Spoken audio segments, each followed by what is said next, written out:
معطر از عنبر و از گلاب باشد.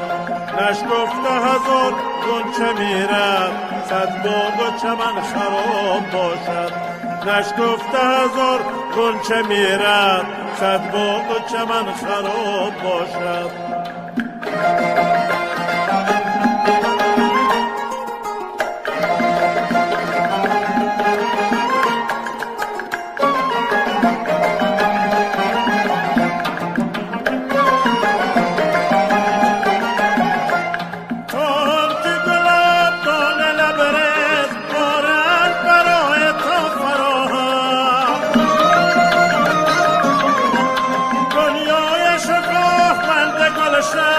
یک سر بشود سرای ماتم،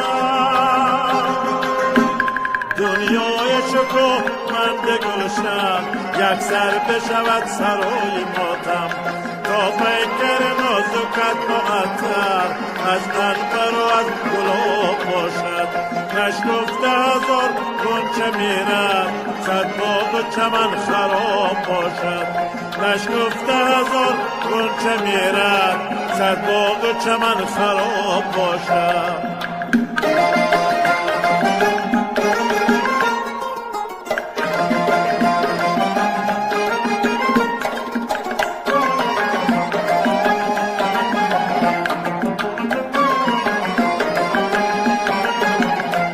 صدها گلم چو جام یاقوت سرشار امید زندگانی. نشنیدن نوای بلبل را رفتن به کام بنشانی. نشنیدن نوای بلبل را رفتن به کام بنشانی. تا پیکر نازکت معطر از عنبر و از گلاب باشد.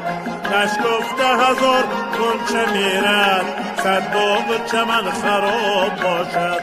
نشکفته هزار غنچه میرد صد باغ و چمن خراب باشد.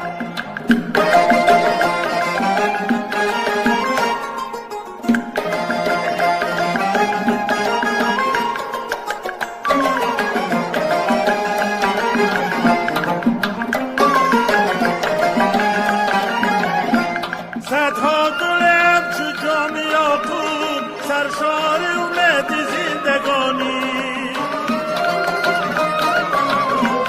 نشنیدن نوای بلبل را رفتن به کام بنشانی. نشنیدن نوای بلبل را رفتن به کام بنشانی. تا پیکر نازکت معطر از عنبر و از گلاب باشد. نشکفته هزار غنچه میرد صد باغ و چمن خراب باشد. نشکفته هزار غنچه میرد صد باغ و چمن خراب باشد.